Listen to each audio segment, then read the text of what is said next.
Dana is all about soul.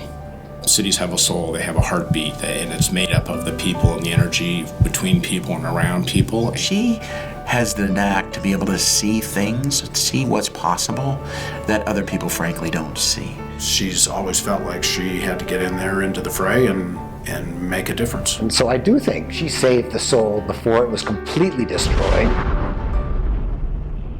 She was born curious. She's a risk taker. She's a pioneer. She's an individualist. She can get people to see her point of view. She buys people into her vision, and then she's just relentless.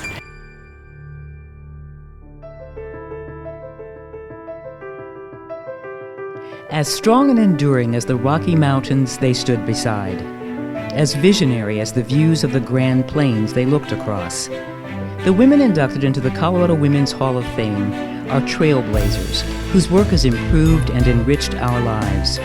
They are teachers, scientists, ranchers, leaders in business, education, religion, and the arts. Women who have been recognized for their many contributions to our state, our country, and the world. I'm Renelda Muse, and these are the stories of great Colorado women.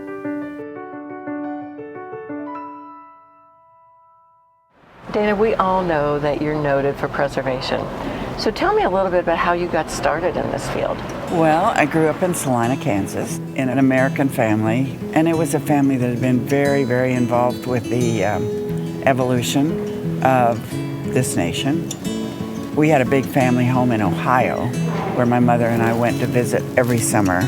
The family had gone there right after the Revolutionary War because everybody that fought in the war lost all their money. And so the government gave them grants on land, and so they received a grant on the Ohio River and ultimately built a very, very large historic home there where nobody ever threw anything out. For a kid adventuring around in an isolated area with no pals, I got pretty steeped in all that stuff. I ended up in graduate school in Cambridge, Massachusetts. It was a part of the Harvard Business School, but they wouldn't let women go to the business school, their excuse being the men use such bad language. When I was in graduate school, I worked at the Museum of Science in Boston.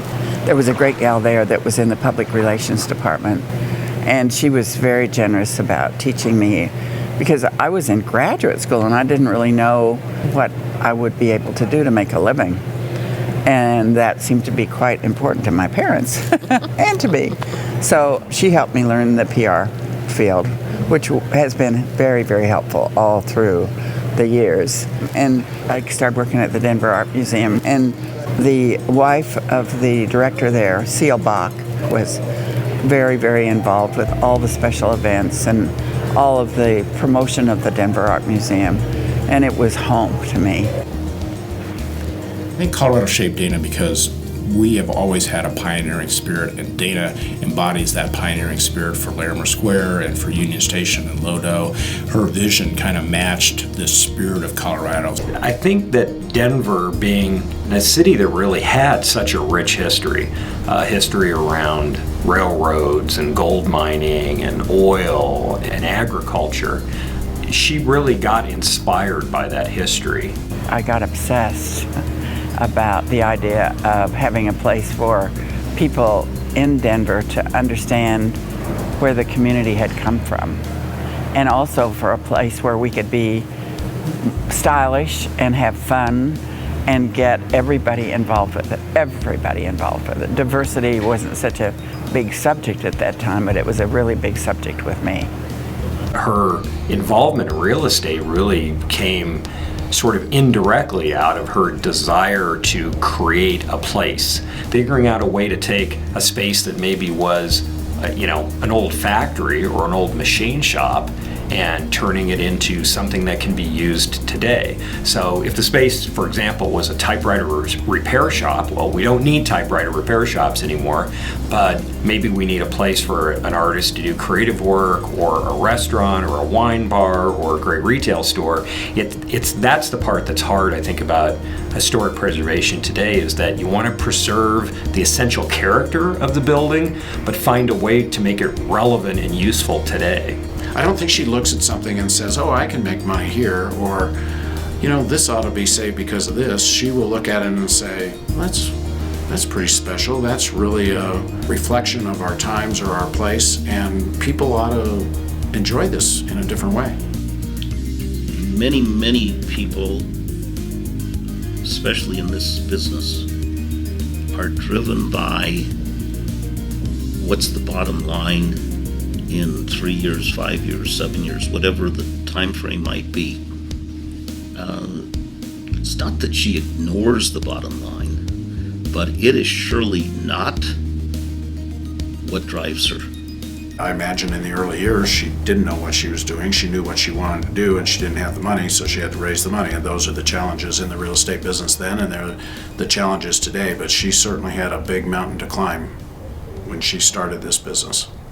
She is not afraid of a challenge.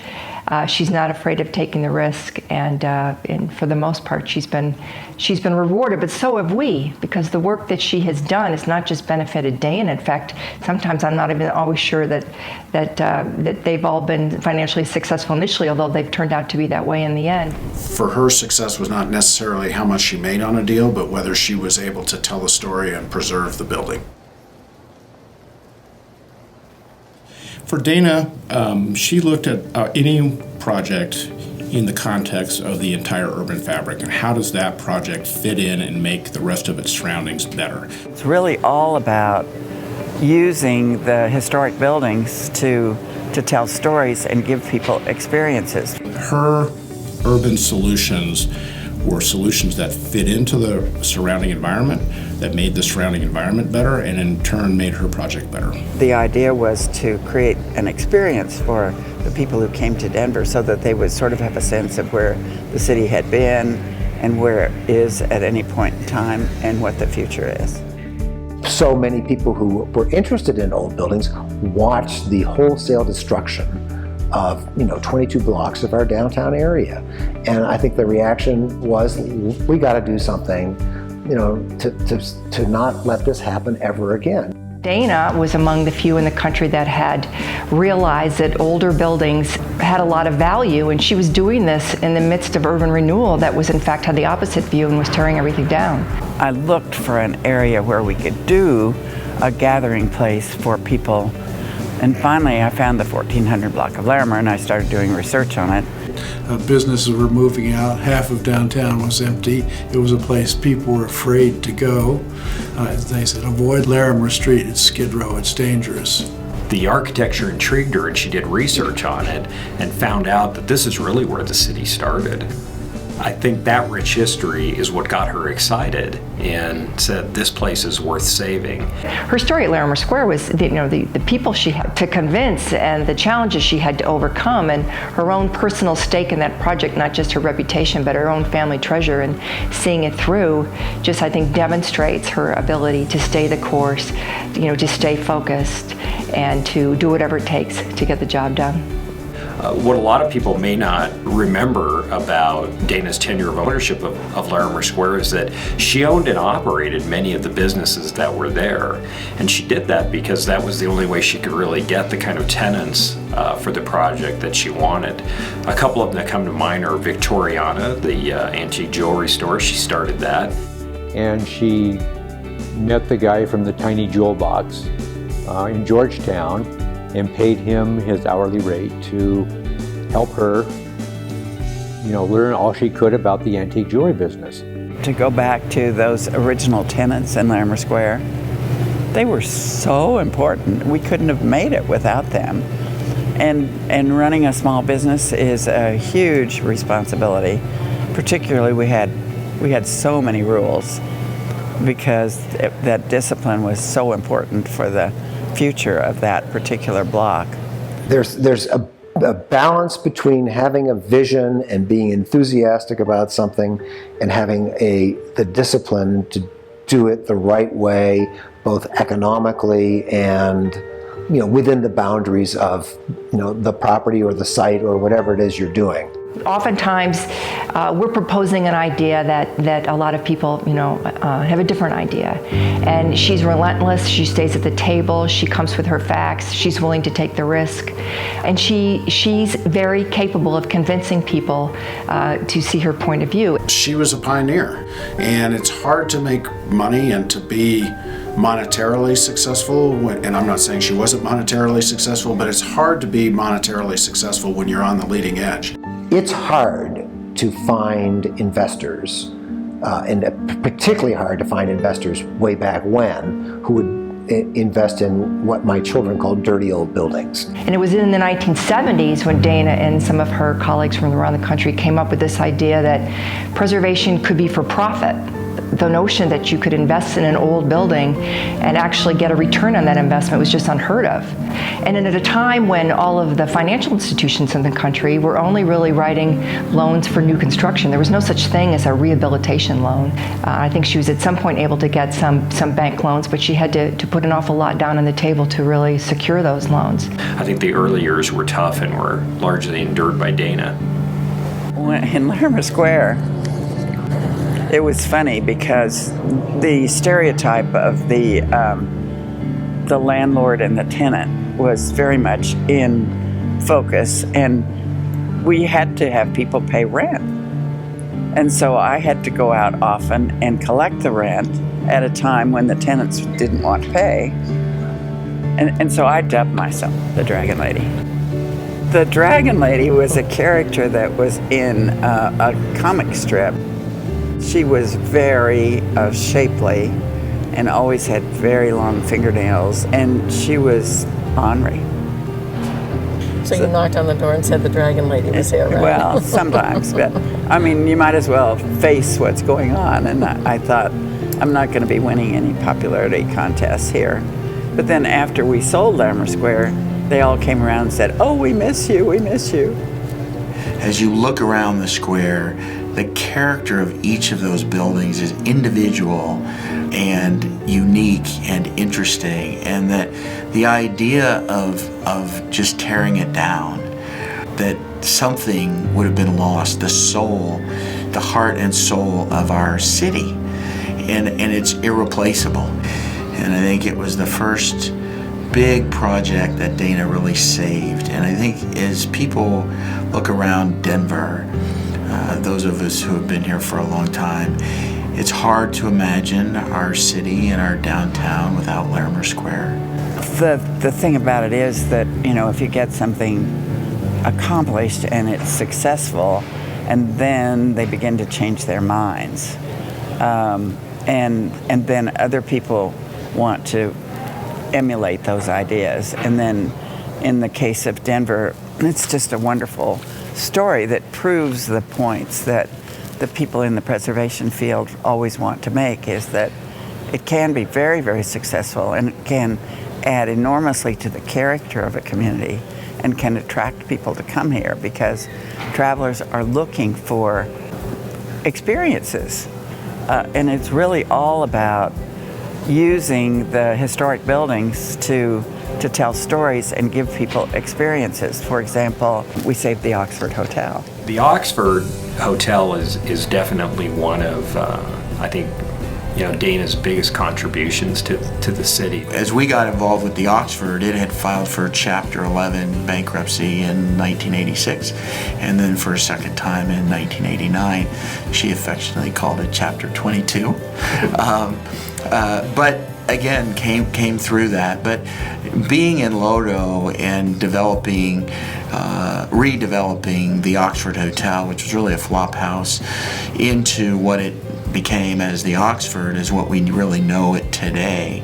And I think that as people come to visit our community, they're interested in that, and it adds to the interest of our city, the vibrancy of our city, and it's what attracts people and keeps people coming. And I guess at the time I didn't dream that ultimately lower downtown would be an extension of Larimer Square. But when I had the opportunity to work on the Oxford Hotel, and it was so close to Union Station, and also such an important part of the history and the whole evolution of a great community, I guess I began to get the picture. She does have unbelievable vision for how to adaptively reuse great historic buildings. You know, it's funny, she's involved with some projects right now that many people would say, you know, she's crazy to some of the ideas that she has, but she's always been called crazy. You know, when she started Larimer Square, she was crazy. When she decided she was going to open a hotel in lower downtown when it was still sort of considered sort of a risky and dangerous place to be. She's not just an urban pioneer, she's like an urban guerrilla. She goes in before anybody goes in, and she's out there trailblazing and making it possible for others to follow. Many people thought the flour mill loss was the craziest idea yet, this abandoned building in the middle of the railroad tracks in a wretched area of town. That would never catch on. She's discussing this new project that she's going to do down there, and my head is just saying, man, what has she been smoking? Because this is so, I can't imagine anybody would live here. I can't imagine anybody would be here. I told her not to do it. I told her she's crazy. And it took a while, but of course Flour Mill is now a landmark in LoDo in its transformation. And so many places in the city wouldn't be here were it not for Dana or Dana's vision or Dana's support. Downtown Denver is a vibrant, active place as a result of her vision. Dana always said the only way to activate downtown is to put lights on after 5, and she innovated residential, she innovated hotels. She was very focused on trying to get lights on after 5 o'clock to make Denver a rounded 24-hour city. The way that she assembles a team of believers around her to get these projects done. Union Station is a wonderful example of that. And everybody brought something to the table that was needed to get this really ambitious project done. But at the heart of it was really Dana. The demographic center of the metro area, not just the city and county of Denver, has been around Union Station for most of its history. That project really recentered that as the center point of our community, I think. Obviously, where we are today at the Denver Union Station, which was a building that was threatened with demolition, had an uncertain future. Everybody really was interested in, well, not everybody, because the people who wanted to tear it down weren't so interested in keeping it here. It was considered to be something of an albatross. But we put a group of people together, the Union Station Alliance, to come in here and work on the building and turn it into what it is today, which is a big award winner on an international basis. There's a great story about how the Crawford Hotel got its name. We have a small group of people that get together, and we had lots and lots of names that were being thrown out. And one of the partners said, you know, we should call it the Crawford. We should name it after Dana. So I was assigned to go have that conversation with her, and she flatly told me, absolutely not, there's no way we're going to call that hotel the Crawford. I won't allow it. My partners wanted to name this place the Crawford, and I said, oh, no way. My mother brought me up, you know, that you're in the newspaper 3 times, born, married, died. So I just said no. And then my kids, my sons and their wives and their daughters and one grandson came here when we were under construction, and we walked out into the middle of the Great Hall, and I said, I think I should tell you that my partners are wanting to name the hotel Crawford. And my grandson said, oh, I think that would be very pretentious. And I said, that's the perfect word. And all the Crawford boys agreed. And all the girls said, let's do it. And so now I have all these great granddaughters and daughters-in-law and everything. And I thought, well, hell, if they want to do it, well, why not, you know? So, and it's worked out. I still call this the Denver Union Station Hotel, but, you know, I'll get so I can call it the Crawford. Her name being on there is symbolic in many ways, that there's a person who came here from out of state, made it on her own, a pioneer in the real estate business, a pioneer in historic preservation and she gets her name on that building, I just think it's pretty cool.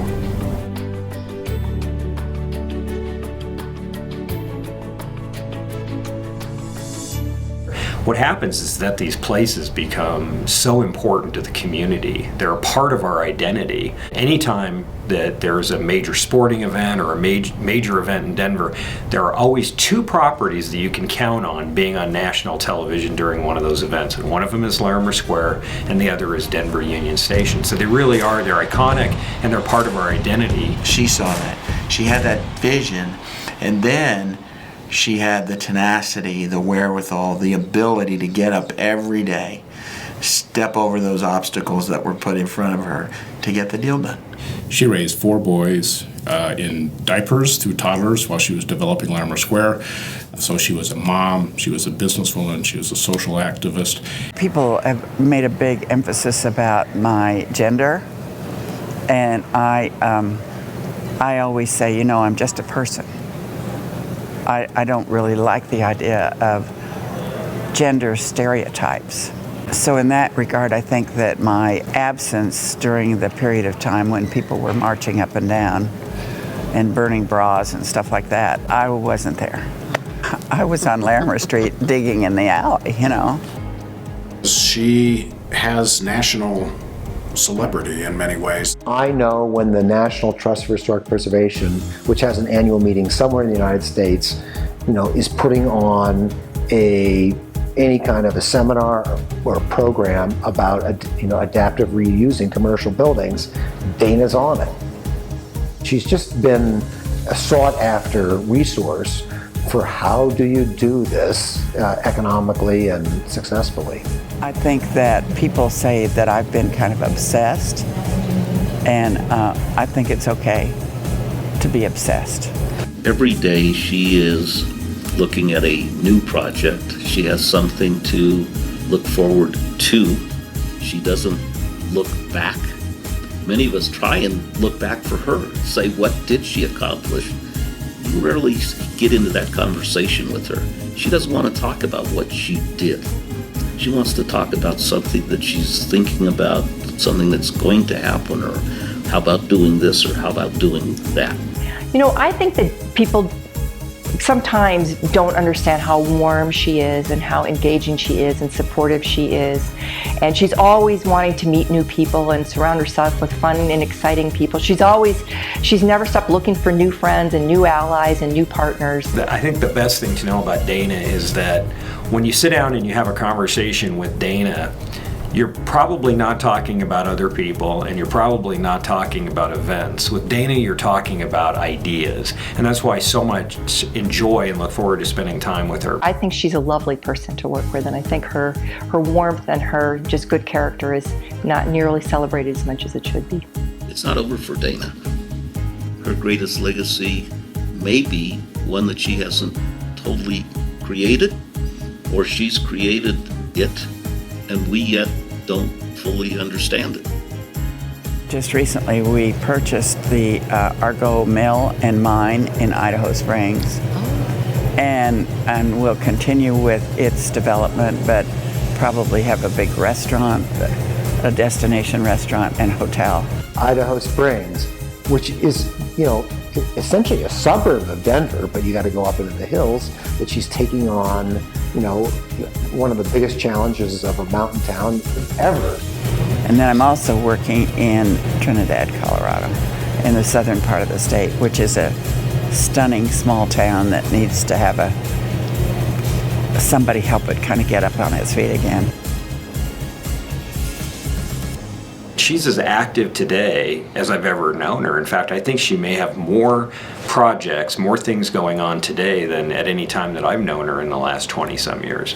Can she keep going for another 20 years? I am just absolutely amazed at her stamina and her ability to keep doing new and innovative things. You know, without Dana, we wouldn't have Larimer Square, we wouldn't have the Oxford Hotel, we wouldn't have LoDo, we wouldn't have Union Station, we wouldn't have the flour mill loss. So here's a case where one woman makes a huge difference.